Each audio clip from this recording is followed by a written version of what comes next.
নির্বাচনী উত্তাপের মধ্যেই এবার প্রাণনাশের হুমকি। সপরিবারে হত্যার হুমকি দেওয়া হলো জাতীয় নাগরিক পার্টি বা এনসিপির সদস্য সচিব আক্তার হোসেনকে।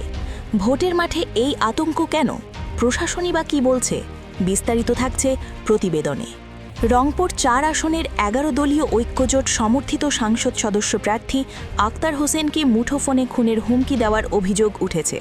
গতকাল শনিবার রাতে এই ঘটনায় রংপুরের পীরগাছা থানায় একটি সাধারণ ডায়েরি বা জিডি করেছেন তিনি। জিডি সূত্রে জানা গেছে, শনিবার বিকেলে পীরগাছা উপজেলার ছাওলা ইউনিয়নে নির্বাচনী প্রচারণা চলাকালীন একটি অপরিচিত নম্বর থেকে তার কাছে কল আসে।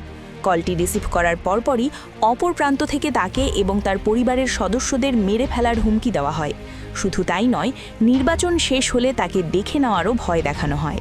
আক্তার হোসেনের অভিযোগ, সারা দেশের মতো তাঁর আসনেও শাপলাকলির নেতাকর্মীদের নানাভাবে ভয়ভীতি দেখানো হচ্ছে।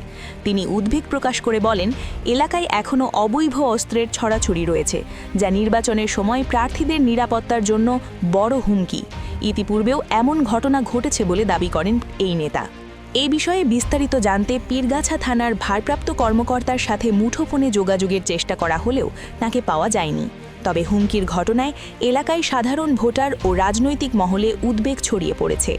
নির্বাচনের পরিবেশ সুষ্ঠু রাখতে আইনশৃঙ্খলা বাহিনীর কঠোর হস্তক্ষেপ এখন সময়ের দাবি। নির্বাচনের আগে প্রার্থীদের ওপর এমন হুমকি কি সুষ্ঠু ভোটের অন্তরায়? আপনার মতামত কমেন্টে জানান। সব খবরের দ্রুত আপডেট পেতে আমাদের সাবস্ক্রাইব করে সাথেই থাকুন।